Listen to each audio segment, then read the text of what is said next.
शतुमानसराज हम प्राण प्रयाण समये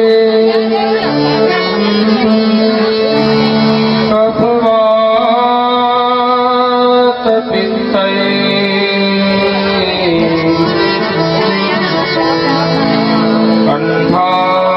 कंठावरो धनविदो स्मरणं कुतस्ते श्री द्वारिकाधीश की जय, श्री बालकृष्ण लाल की जय, श्री तलसानिया बाबा की जय, श्री बरवाला देव की जय, श्री नवदुर्गा मात की जय, श्री सांबीड़ा महादेव की जय, श्री नीलकंठ महादेव की जय, श्री रामदेव जी महाराज की जय, श्री कुलदेवी मात की जय, सद्गुरु देव की जय।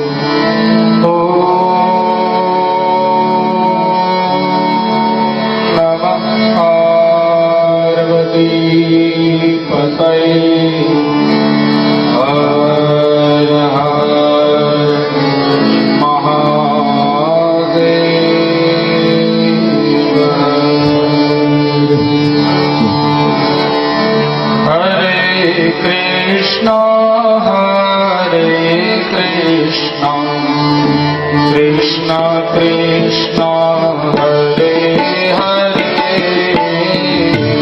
Hare Krishna Hare Krishna Krishna Krishna Hare Hare Hare Rama Hare Rama Rama Rama Hare Hare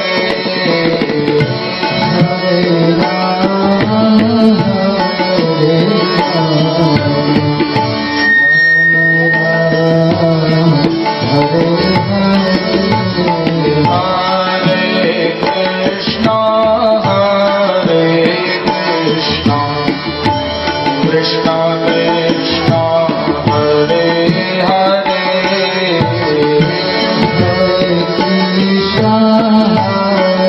Hare Krishna Krishna Krishna Hare Hare Hare Rama Hare Rama Rama Rama Hare Hare Hare Rama Hare Rama Rama Rama Hare Hare Hare Krishna Hare Krishna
Krishna Krishna Hare Hare Hare Krishna Krishna Krishna Hare Hare Hare Krishna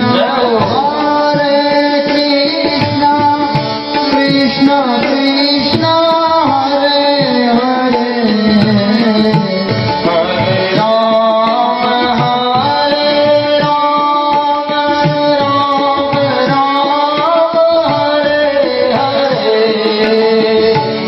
हरे राम राम राम हरे हरे हरे राम राम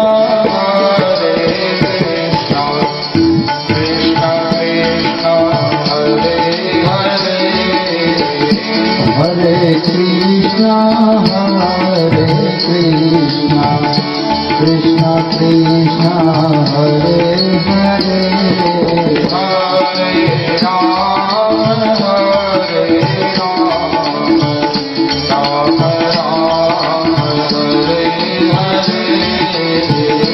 हरे राम हरे राम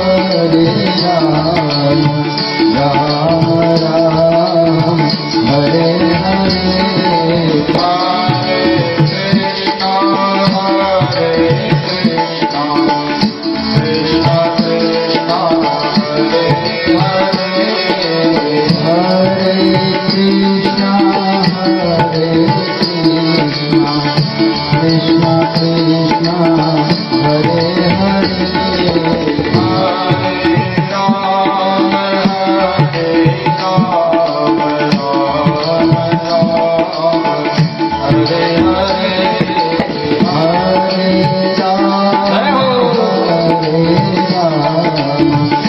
राम राम हरे हरे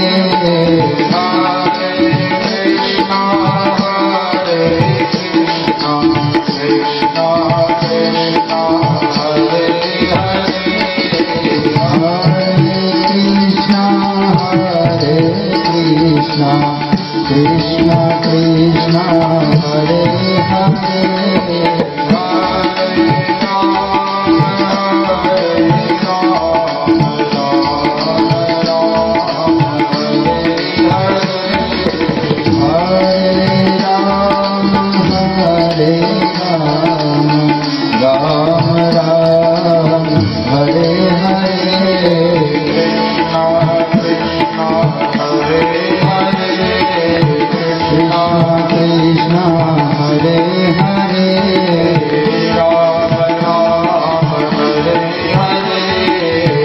राम राम राम हरे हरे कृष्ण कृष्ण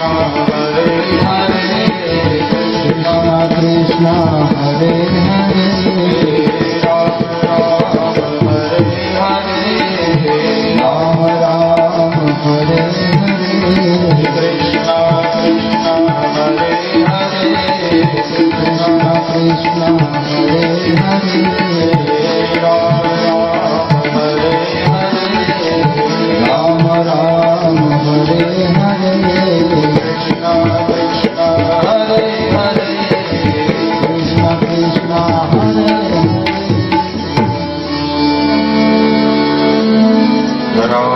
करारविन्दे नपदारविन्दं मुखारविन्दे विनवेशयन्तं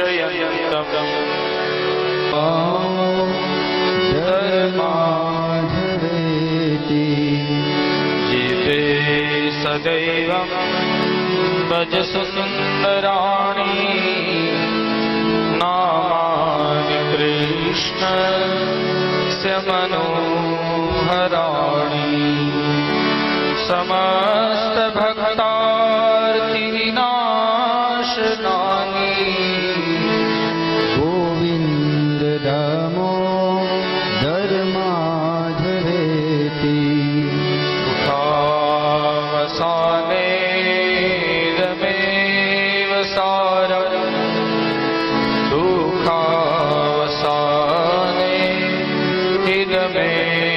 कृतज्ञेयम् तेहा कृष्ण राधा गोकुलेश गोपाल गोवर्धननाथ विष्णु जीवे दिवस्वामृतमेव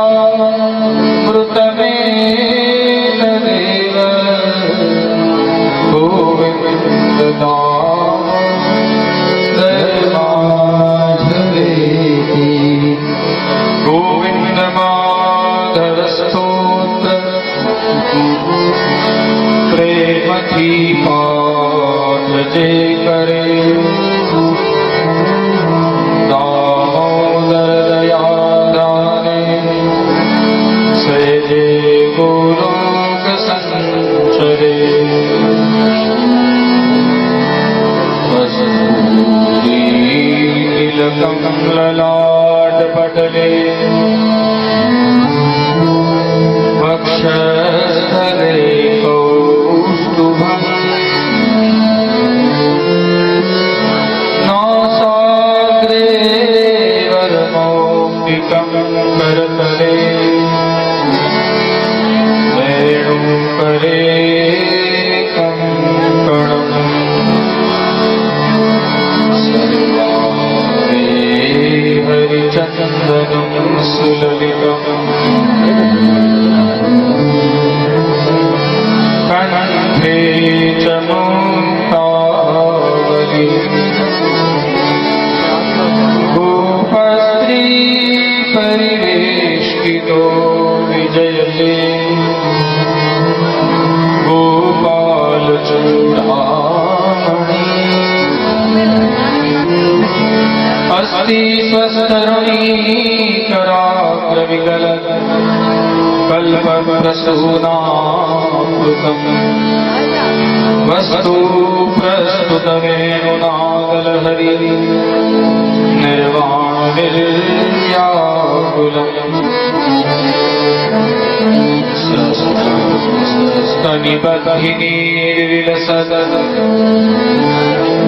गोपी सहस्रावृतम्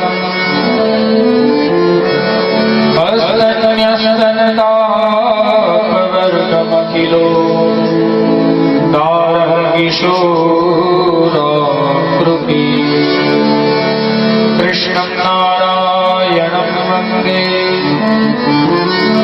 कृष्णं वन्दे व्रजप्रियम्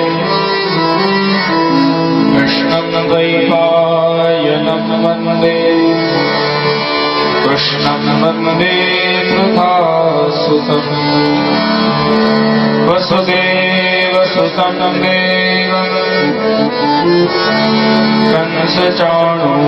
कंसचाणूरमर्दनम् देवकी परमानन्दम् कृष्णं वन्दे जगद्गुरुम् इन्द्रस्तदात्मनपूजा विज्ञाय विहतानृपः गोपेभ्यः कृष्णनाथेभ्यो नन्दादिभ्यश्च पूपमा पुनः पाछा प्रभुनी कथाમાં પ્રવેશીએ ગઈકાલે ગિરિરાજ ગોવર્ધનની પૂજા કરી ગોવર્ધનનાથજીને નિવેદ્ય ધર્યું એનાથી થઈ શકે અને ત્રીજી સેવા છે માનસ આ ત્રણ પ્રકારની પ્રભુની સેવા છે આપણા ધનને આપણે કોઈ સત્કાર્યમાં પડાવીએ અથવા તો સત્કાર્યમાં વાપરીએ આ થઈ વિત્ત જશે પૈસો સદમાર્ગે વપરાવે પછી ભગવાનના વાઘા લઈએ ભગવાનની સામગ્રી લઈએ ભગવાનને ધર્મ પ્રસાદ લઈએ આ બધું વિત્તજા સેવા છે બીજી છે તનુજા તનુજા એટલે શરીર દ્વારા કરવામાં આવતી સેવા શરીરથી થતી સેવાના ઘણા બધા પ્રકારો છે તમે તમારા ઘેર ભગવાન ઠાકોરજીની સેવા હોય ભગવાનને સ્નાન કરાવો આ તનુજા સેવા થઈ.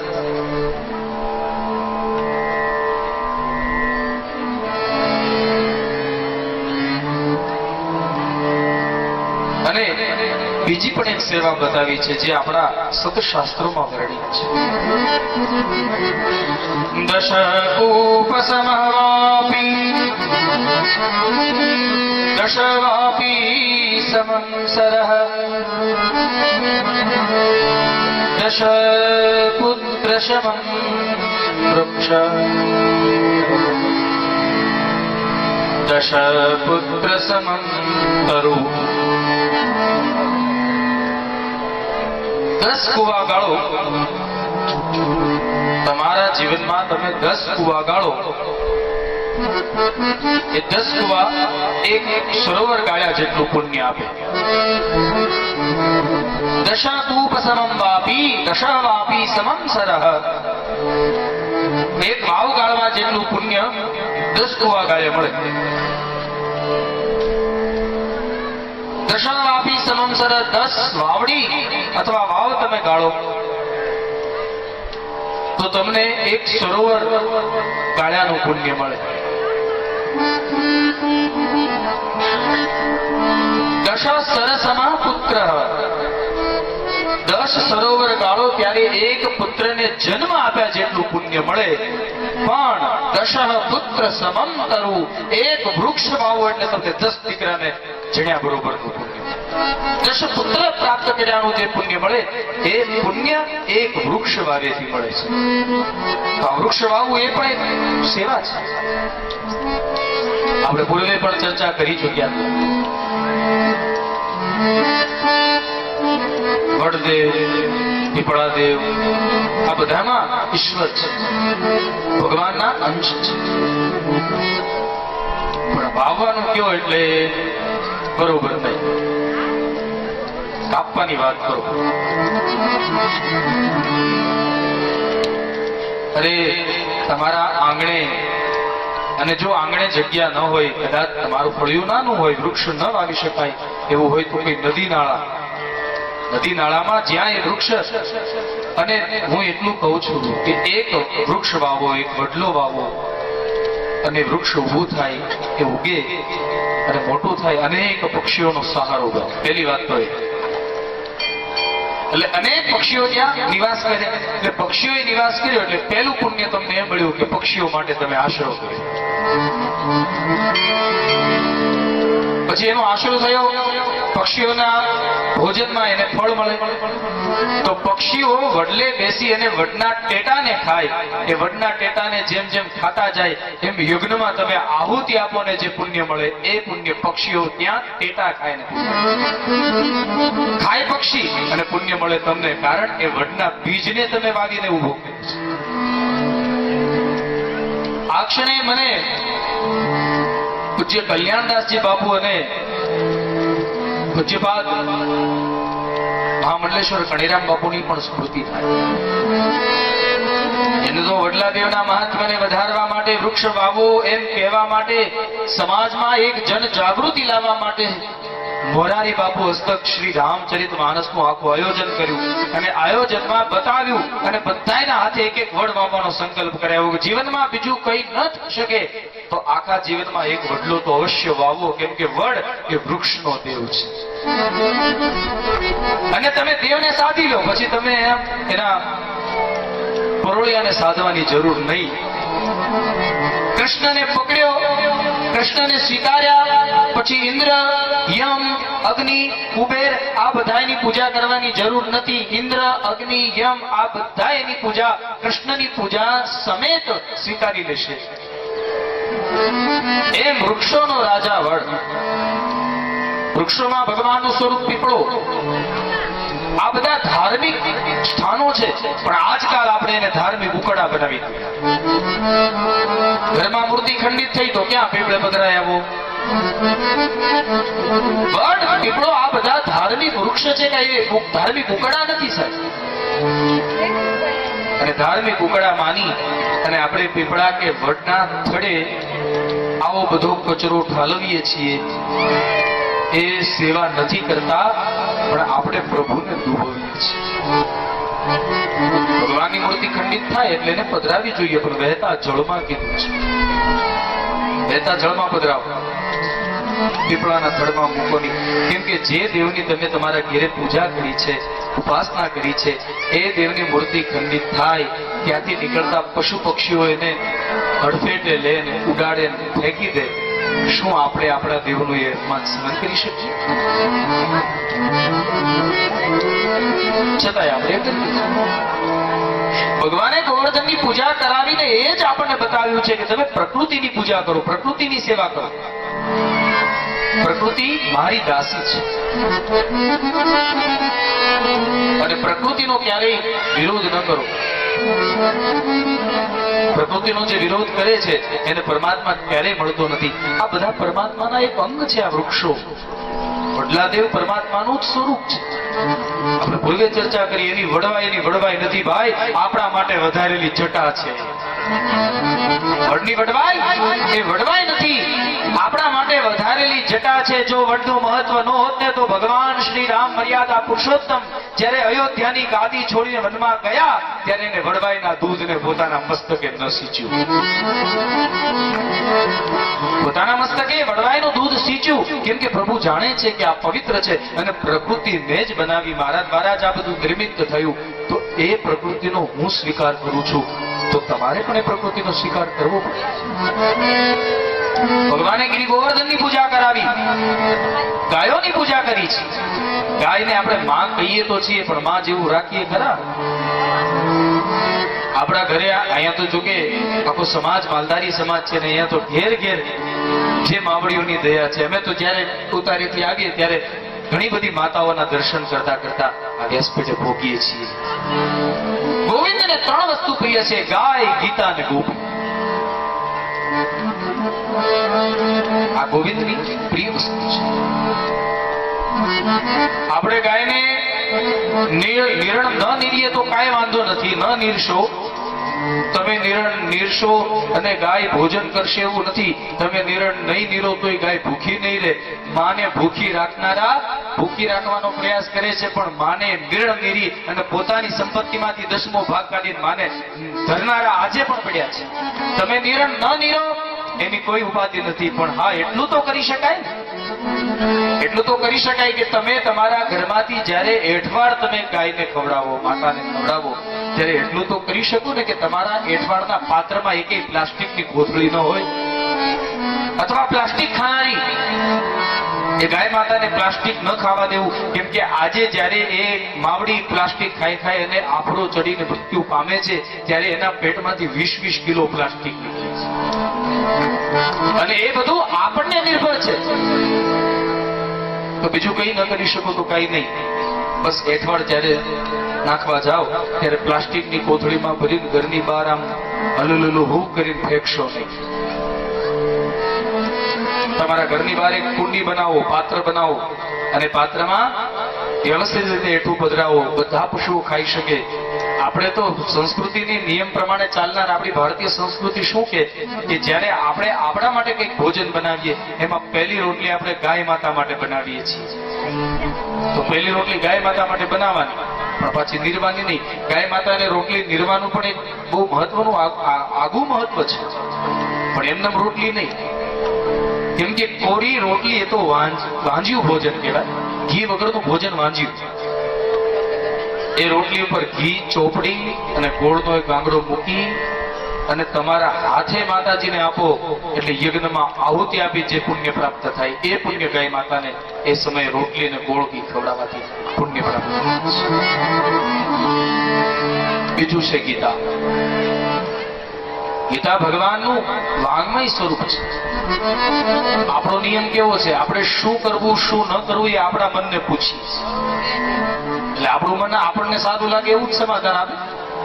આપણું મન આપણને સમાધાન કેવું આપે? જેમાં સારું આપણે. પણ શું કરવું શું ન કરવું એનો વિવેક મનને ક્યારેય ન પૂછશો. કેમ કે મન મનુષ્યને બંધનમાં પણ લાવી શકે, મન મનુષ્યને મુક્ત પણ કરી શકે. મન એવ મનુષ્યાણામ કારણમ બંધ મોક્ષયો. એ મન બંધનમાં પણ લાવી શકે, મન મુક્ત પણ કરી શકે. તો મન કે નથી કરવાનું, આપણી ગીતા કે કરવાનું છે, આપણું શાસ્ત્ર કે કરવાનું છે. શાસ્ત્રના સિદ્ધાંતે ચાલશો તો શરૂઆતમાં દુઃખ થશે, પણ પછી ફાયદો છે. થાળીમાં પીરસાયેલા ગુલાબ જાંબુ અથવા બરફી, રસ, શેરો એવી મિષ્ટાન ખાવાની આપણી જીભને જો લોલુપતા લાગી હોય તો આપણી જીભને કારેલા અને લીમડો ખવડાવવો જોઈએ. જીવનમાં જેટલી મીઠાશ જરૂરી છે એટલી કડવાશ પણ જરૂરી છે, પણ મીઠું ખાવું છે, કડવું ખાવું નથી. સતશાસ્ત્ર આપણને સાચા માર્ગે લઈ જશે. અને લીમડો ખાઓ ત્યારે કડવો લાગે, પણ એ ગુણ જ્યારે બતાવે ત્યારે મીઠો થઈ જાય. આ બધી મીઠાઈઓ ખાઓ ત્યારે મીઠી લાગે, પણ એના એ ગુણ બતાવવાના શરૂ કરે ને ત્યારે મીઠાઈઓ ખાધેલી કડવી લાગે. પછી જ્યારે ડાયાબિટીસ લાગુ પડે ત્યારે આપણને થાય પેલા ધ્યાન રાખ્યું હોત તો સારું. એ પશ્ચાતાપ આપણને થાય છે. આયુર્વેદ તો એમ કે છે કે દરરોજ બને તેટલી મીઠાશ જો ખાતા હો તો દરરોજ થોડી થોડી કડવાશી ખાતી રહેવી. એ શરીરમાં ખોટા જીવજંતુઓ. શું કરવું શું ન કરવું એનો વિવેક શાસ્ત્રોને પૂછવાનો છે, સંતોને પૂછવાનો છે. સંતો પાસેથી એના મર્મોને લેવાના છે. આ શાસ્ત્રના ભરોસે જીવન જીવી અને ચાલવાનું છે. કેમ કે આજકાલ આપણા હૃદયમાં પ્રકાશ કરે એ પરમાત્મા સ્વરૂપ આપણી સાથે નથી, પણ એનું વાંગ્મય તો આપણી હારે છે, એનું સ્વરૂપ તો આપણી હારે છે. અને ત્રીજું મહત્વ છે ગોપી. જો ફરી ફરી કહું છું, ગોપી એટલે માત્ર સ્ત્રી ભાવ નથી. ગોપી એટલે કૃષ્ણ ભક્તિમાં રંગાયેલો પ્રત્યેક જીવ એ ગોપી છે. જેના હૃદયમાં કૃષ્ણ ભક્તિનું બીજ વવાયું અને જેના હૃદયમાં કૃષ્ણ ભક્તિનું બીજ વવાયા પછી જે વૃક્ષ ઉગ્યું એનો વટવૃક્ષ થયો. અને ભક્તિનો વટવૃક્ષ જ્યારે હૃદયમાં થાય ને ત્યારે એ વડલાની હેઠે આ કન્યાને હાથમાં વાસળે લઈને તમારા હૃદયના વટવૃક્ષ નીચે આવીને વગાડવી પડે છે. એટલે તમારા હૃદયમાં આવવું પડે છે.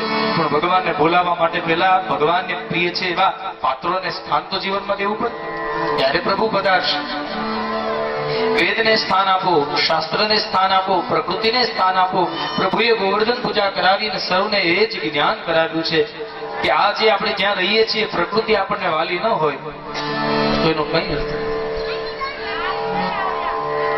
વૃક્ષો વાવવા જોઈએ એ ખબર આપણને ત્યારે નહીં પડે, શિયાળામાં નહીં પડે કેમ કે શિયાળામાં કાઢ્યો કશે.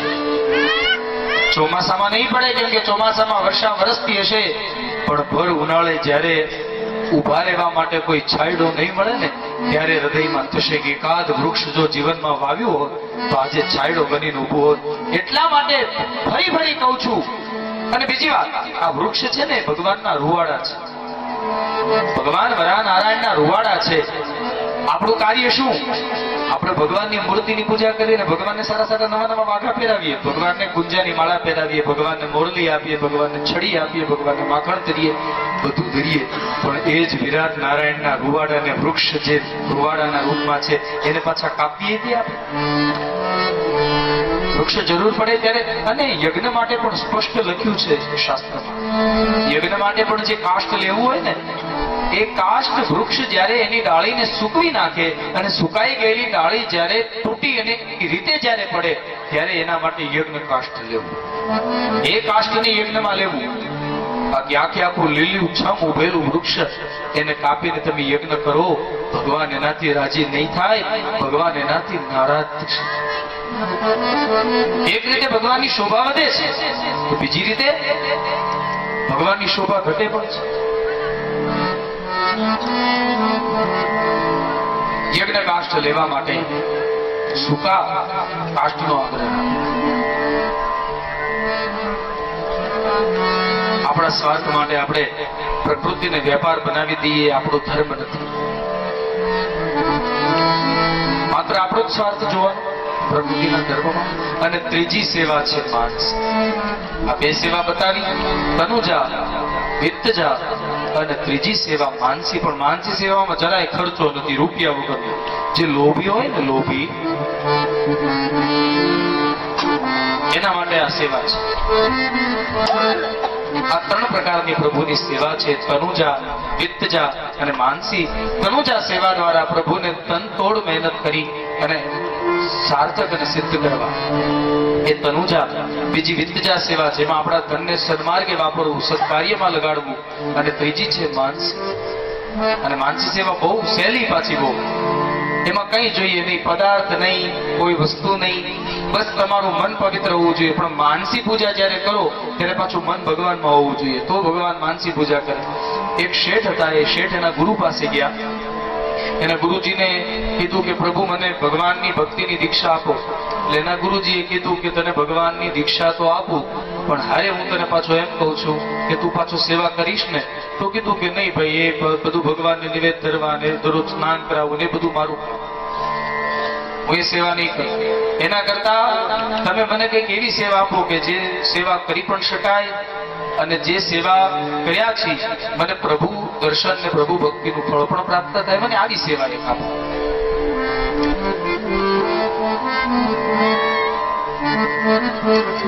અને પછી શેઠે ભગવાનની માનસી પૂજા આપી. માનસી પૂજાનો નિયમ શું કે મનથી તમારે ભગવાનની મૂર્તિને કલ્પવાની, મનથી સ્નાન કરાવવાનું, અને પાછું જળે જેવું તેવું નહીં, જમુના જળની કલ્પના કરવાની, ગંગા જળની કલ્પના કરવાની, અને દિવ્ય સ્થાથી સ્નાન કરાવવાનું. તે શેઠ પૂજા કરતા હતા. હવે પૂજા કરતા કરતા થયું એવું, મન છે ને, પાછું મન લોભી હોય ને, એનું તો મને લોભી હોય. લોભી જે હોય માણસ, એનું મન પણ લોભી. તે ભગવાનને પૂજા મનથી પૂજા કરે છે, મનથી સ્નાન કરાવ્યું, મનથી વસ્ત્ર પહેરાવ્યા, અને મનથી નિવેદ ધર્યું. મનથી દૂધની મોટી તાહળી ભગવાનની સામે મૂકી અને કીધું ભગવાનને કઈ એમનું મોડું દૂધ થોડું પવાય, મીઠું દૂધ પાવું જોઈએ. તે ખાંડના ડબ્બામાંથી મનથી ખાંડ નાખવા ગયા, એમાં વધારે પડી ગઈ. મનથી ખાંડ વધારે પડી, તાને થયું વધારે ખાંડ પડી છે, ખોટો ખાંડનો બગાડ ન થાય, એટલે ને જરાક હજી પલળી ન હોય ત્યાં લઈ લઉં. તે હાથ નાખીને ખાંડ લેવા ગયા, ત્યાં ભગવાને સાચો હાથ પકડી લીધો. એટલે આ લોભિયા, એક તો તારે મનથી પૂજા કરવી, મનથી મને દૂધ ધરવું, અને મનથી એમાં તું ખાંડ નાખ, અને વળી પાછી ખાંડ પલળે નહીં, અને લોભમાં પાછી મનથી નાખેલી ખાંડ તું કાઢી લે, તેને વિચાર નથી આવતો. અને તને ડાયાબિટીસ છે એટલે એવું માનવાનું મને ડાયાબિટીસ, હું તો મીઠું જમનારો છું. તો ત્રીજી સેવાનો પ્રકાર છે માનસી સેવા. તો આવો આપણે બધાએ પણ ભગવાનની માનસી સેવા કરીએ. તનુજા સેવા બધા કરશો, વિત્તજા સેવા પણ બધા કરો જ છો. અહીંયા હું જોઉં છું દરરોજ ત્યાં ટેબલે દરરોજ જેને પોતાના ધનને સદમાર્ગે વાપરવું છે, સત્કાર્ય વાપરવું છે, એ બધાએ પોતાના ધનની શુદ્ધિ ત્યાં ટેબલે લખાવે છે. આ કથાના આયોજનને પહોંચી શકાય એ માટે સણોસરાની ધાર્મિક ધર્મપ્રેમી જનતા તો અહીંયા યોગદાન ને ફાળો આપે જ છે, પણ એ આવનાર મહેમાનો ફાળો આપે છે. કારણ આ આયોજન ઊભું રહી શકે, આયોજન ઊભું થઈ શકે. કે તમારા ધનનો તમે સદુપયોગ કરો છો, એ બદલ વ્યાસપીઠેથી હું સૌને બિરદાવું છું કે તમે તમારું ધન આ સદમાર્ગે વાપર્યું છે, તમે લેખે વાપર્યું છે. અને ભગવાનને તમે અત્યારે ભલે 501 ચાંદલો કર્યો છે, 501 લખાવ્યા છે, કોઈ 1001 લખાવ્યા છે, કોઈ 11,000 પણ લખાવ્યા છે. જેને જેને ભગવાનના કાર્યમાં ધન લખાયું છે ને, ભગવાનને 4 ગણું કરીને પાછું આપશે, એવી ઠાકોરજીના ચરણમાં પ્રાર્થના. કેમ કે કોઈનો ભાર ન રાખે, મોરારી આપીએ વ્યાજ સહિત. તમે 500 લખાવ્યા છે, 2000 ની વ્યવસ્થા એને કરવી પડશે. ધન આપો છો, યોગદાન આપો છો, સહકાર આપો છો, સાથ આપો છો. અને આયોજન શોભિત આપણાથી જ થાય છે. આપણા મનમાં જેવી ભાવના, યાદૃશી ભાવના યસ્ય સિદ્ધિર્ભવતિ તાદૃશી. જેના હૃદયમાં, જેના મનમાં જેવી ભાવના છે, એને એવી જ સિદ્ધિ મળે છે. જેને સિદ્ધિની જરૂર છે, એને એવી જ સિદ્ધિ પ્રાપ્ત થાય છે. તો આવો એક પદ દ્વારા પ્રભુની માનસી સેવા કરવાનો લાભ લઈએ. જમુના જળમાં કેસર ઘોડી, સ્નાન કરાવું શ્યામળા.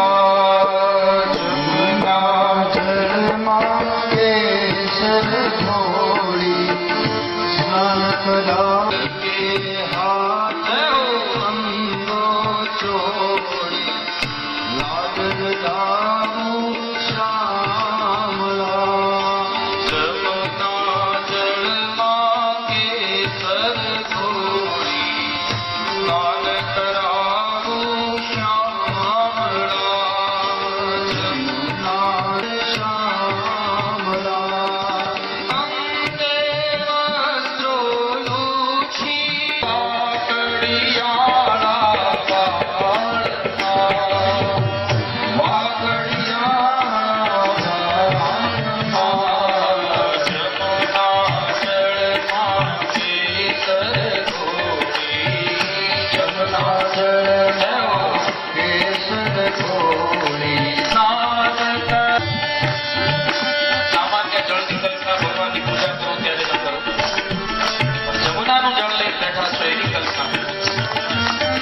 આ રહેલા સૂર્ય એ બધાય તીર્થને જોડે છે. સૂર્ય પાસેથી બધાય તીર્થોના સૂક્ષ્મ જળને મગાવીને ભગવાનની પૂજા કરી. ભગવાનની પૂજા કરતી વખતે પાણી લઈને બેઠા છે આવું વિચાર જો કરશો તો જળ નહીં બને, પાણી જ રહેશે. અને પાણી તો પીવાય, પૂજા માટે તો જળ જોઈએ ભાઈ. સ્નાન કરાવવાની ભાવના કરવાની.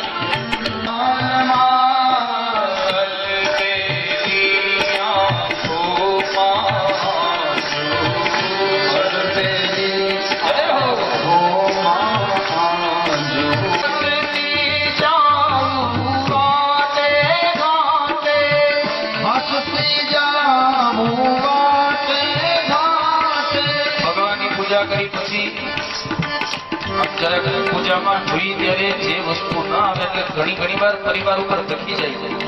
પૂજા કરવા બેઠી છું, ખબર નથી પડતી, લાવો ઘી લાવો, વાટો લાવો, કંકોરી ક્યાં છે, ફલાણું ક્યાં છે, એમ કહીને જો દખી ગયા તો ભગવાનને ન કરે. ન હોય તો ઉભાથી જાતે લઈ આવે, બાકી કોઈના પર ખીજાવું.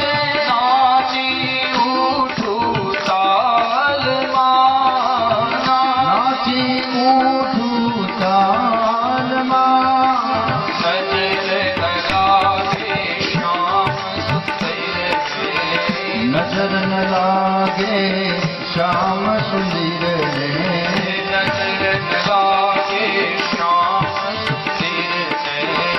નજર ન લાગે શ્યામ સુંદર રે.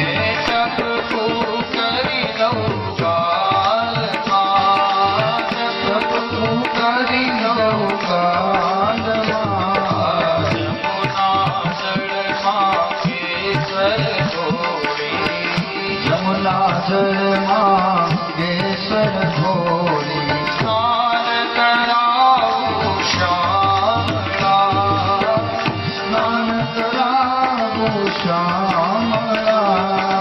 પગમાં જાજર છુમ છુમ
જળમાં કેસર ઘોળી સ્નાન કરાવું શ્યામળા, સ્નાન કરાવું શ્યામળા.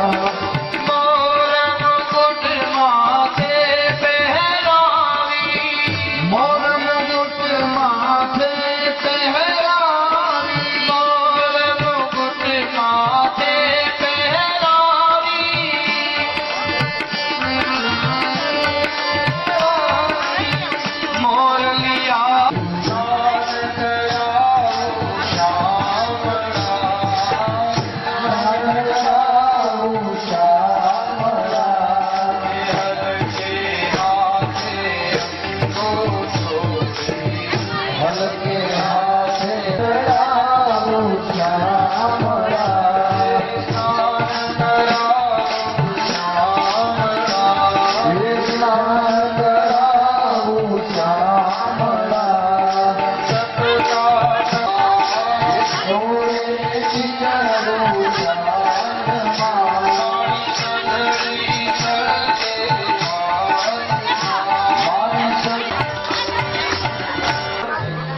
જેના સાનિધ્યમાં આપણે બેઠા છીએ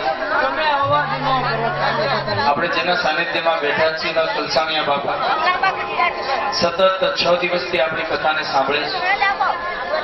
તો આજ એક ઈચ્છા મેં પ્રગટ કરી હતી અને કમિટી સાથે મેં વાત કરી. કીધું કે દાદા દરરોજ કથા સાંભળે છે તો ભ્રમિત થયા છે. બધા ગોવાળિયાઓએ પ્રભુના ચરણમાં સ્તુતિ પ્રાર્થના કરી છે. ઇન્દ્રને હવે પોતાની ભૂલ સમજાઈ. ઇન્દ્રને થયું કે આ મારાથી ખોટું થયું. ઇન્દ્રને પોતાની ભૂલ સમજાતા ઇન્દ્ર એકાંતમાં આવી પ્રભુની સ્તુતિ કરે છે. પ્રભુને પ્રસન્ન કર્યા. સ્વર્ગમાંથી સુરભી નામની ગૌ માતાને લઈ આવ્યા અને સુરભીના દૂધથી ભગવાન બાલકૃષ્ણ અભિષેક કર્યો છે. વિશુદ્ધ સત્વમ તવ ધામ શાંતમ તપોમયમ વસ્તરજસ્તમસ્તમ માયામયોયમ ગુણ સંપ્રવાહો ન વિદ્યતે તે ગ્રહણાનુબંધ. ઇન્દ્ર હવે આવ્યો છે પ્રભુ પાસે. હવે ઇન્દ્રને પોતાની ભૂલ સમજે. એ સામાન્ય પ્રજાને દુઃખી કરી શકું કેમ કે સ્વર્ગનો રાજા છું. સ્વર્ગનો રાજા છે એટલે સામાન્ય પ્રજાને દુઃખી કરવાની ભાવના ઇન્દ્રમાં સતત છે. કોઈ સ્વશ્વમેધ યજ્ઞ કરે તો ઇન્દ્રથી સહન ન થાય એટલે ઇન્દ્ર વિઘ્ન કરવા આવે. ઇન્દ્રએ વિઘ્ન કર્યું છે. મેઘોને આદેશ આપ્યો, સૂર્યનારાયણને આદેશ આપેલો કે તમે એટલા તપો કે પ્રકૃતિ ત્રાહિમામ પોકારી જવી જોઈએ. જળ સૂકવી નાખો કુવાના, તળાવના, વાવના. જળ વગર તો મનુષ્ય તડપવો જોઈએ. પણ ભક્ત પર ગમે તેટલી વિપત્તિ આવે ભગવાનનું શરણ ભક્ત ક્યારેય છોડતો નથી. એમ ઇન્દ્રએ અનેક વિઘ્નોને આમંત્રણ આપ્યું, અનેક વિઘ્નોને બોલાવ્યા, છતાં એ ગોવાળોએ ભગવાનનું શરણ છોડ્યું નથી. કેમ કે એને ભગવાન પર વિશ્વાસ છે કે ઇન્દ્ર વરસાવે કે ન વરસાવે પણ ભગવાન ગિરિ ગોવર્ધનના સ્વરૂપે અમે જે પ્રભુના દર્શન કર્યા છે એ પ્રભુ અમારી ઈચ્છા અને આકાંક્ષાને પૂરી કરશે. હવે પોતાની ભૂલ સમજાઈ પ્રભુના શરણે આવ્યો. ઇન્દ્ર રાજા છે. રાજાના મનમાં અહંકાર આવ્યો. અહંકાર આવવાના કારણે ખ્યાલ ન રહ્યો. પોતાને જ સર્વસ્વ માનનારા ઇન્દ્રને જ્યારે ઇન્દ્ર યજ્ઞનો વિરોધ કર્યો. ભગવાન કોઈ દિવસ યજ્ઞનો વિરોધ કરે જ નહીં. કેમ કે યજ્ઞ તો પ્રભુનું સ્વરૂપ છે, યજ્ઞ તો રૂપ છે. તો ભગવાને વિરોધ કોનો કર્યો? ભગવાને વિરોધ કર્યો છે ઇન્દ્રની પૂજાવાની ભાવના. ભગવાને ઇન્દ્રને સમજાવ્યું, ઇન્દ્ર તમે માત્ર દેવ છો અને પદવી પર આરૂઢ થયા છો. તમારા પહેલા પણ ઇન્દ્રો હતા. તમે નહીં હો ત્યારે પણ ઇન્દ્ર તો હશે જ. તમારું પદ સ્થિર નથી. તમારે ઇન્દ્ર થવા માટે પુણ્ય કરવું પડે છે. પણ પુણ્ય ક્ષય થાય એટલે તમારે પાછું અવતાર લઈ અને પુણ્ય મેળવવા ધરતી પર જન્મ લેવો પડે છે. ઇન્દ્રને આવેલા અભિમાનને પ્રભુએ દૂર કર્યું. ઇન્દ્રની ભાવનાનો સ્વીકાર કર્યો. સુરભી દ્વારા પ્રભુનો જે અભિષેક થયો, પ્રભુએ અભિષેકનો સ્વીકાર કર્યો. ઇન્દ્ર પર કૃપા થઈ પછી વરુણ લોકમાં વરુણદેવ પર કૃપા થઈ એ કથાનું કથન કર્યું છે. એક દિવસની વાત છે. નંદ બાબાને એકાદશીનું વ્રત અને નિરાહાર નંદ બાબાએ વ્રત કર્યું છે. વ્રત કર્યું. હવે નિરાહાર રહ્યા એટલે ભૂખ્યા દિવસ જાય પણ ભૂખ્યા રાત જાય. એટલે કદાચ એકટાણું કરતા હોય તો એ બપોરે એકટાણું ન કરે. બપોરે ભગવાનનું સ્મરણ કરી, ભગવાનના સાનિધ્યમાં બેસી, એના મંદિરમાં જપ તપ કરી અને જેમ તેમ દિવસ વિતાવે અને સાંજે ભોજન કરે. આનું મુખ્ય કારણ એ છે આખો દિવસ તો તમારો નીકળી જાય પણ રાત્રિ ન નીકળી શકે. એટલે નંદ બાબાએ નિરાહાર રહી એકાદશીનું વ્રત કર્યું. આ એકાદશીનું વ્રત કરવાના કારણે નંદ બાબા શુદ્ધાતુર બન્યા છે અને રાત્રિ કાળે જવા તત્પર બન્યા છે. અહીંયા સણોસરા ત્યારથી આવીને કથાનો આરંભ કર્યો છે અને હું ગર્વ લઈ શકું એવો મારો સણોસરાનો બ્રહ્મ સમાજ, જેણે કથાના ચતુર્થ દિવસે સ્વાગત સન્માન કરી અને મને આવકાર્યો હતો. એવા જ અમારા સોલા વિદ્યાપીઠના પૂર્વ ઋષિકુમાર અને મારા આદરણીય વડીલ અલ્પેશભાઈ પાઠક પધાર્યા છે. એ પણ શ્રીમદ ભાગવત કથાના વક્તા છે.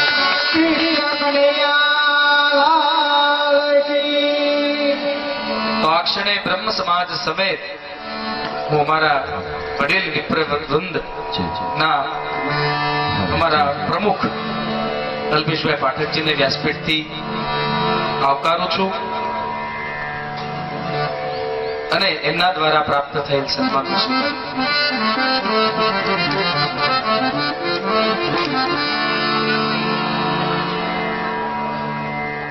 વરુણ લોકમાં ભગવાન વરુણને પણ એવું અભિમાન થયું અને વરુણ જો રાસલીલામાં પ્રવેશ પહેલા મળી જતો નથી. રાસલીલામાં પ્રવેશ મેળવવા માટે ઇન્દ્ર કહેતા કે અહંકાર દૂર થવો જોઈએ. ભગવાને ગોવર્ધન ધારણ કરી ઇન્દ્રના અહંકાર ભાવને તોડ્યો છે. ભગવાને વરુણ લોકમાં વરુણ પર વિજય પામી અને વરુણ પર વિજય પામવો એટલે શું? આ જીભ ઉપર વિજય પામવો. કેમ કે જીભમાં રસ છે. જીભ ભીની હોય, જીભનું ગોદડું જ્યાં સુધી ભીનું ત્યાં સુધી આપણું શરીર ચાલી શકે, બેસી શકે, દોડી શકે. પણ જીભનું ગોદડું સુકાય તેથી આપણે જવાના પ્રસ્થાન માટે નીકળી જવું પડે. તો એ રસના દેવ વરુણ છે. આ જીભની સ્વાદેન્દ્રિયને રસ સભર બનાવે એ ભગવાન વરુણ છે. પણ પ્રવેશ કરતા પહેલા ભગવાનની લીલાઓ, ભગવાનની કથાઓમાં પ્રવેશ કરતા પહેલા રાસ એટલે શું? બ્રહ્મ અને જીવની એકતા. જીવને બ્રહ્મની એકતા ત્યારે સિદ્ધ થાય કે આ જીભને જીતવાની બે વસ્તુમાં, પહેલી વાદમાં અને બીજી સ્વાદમાં.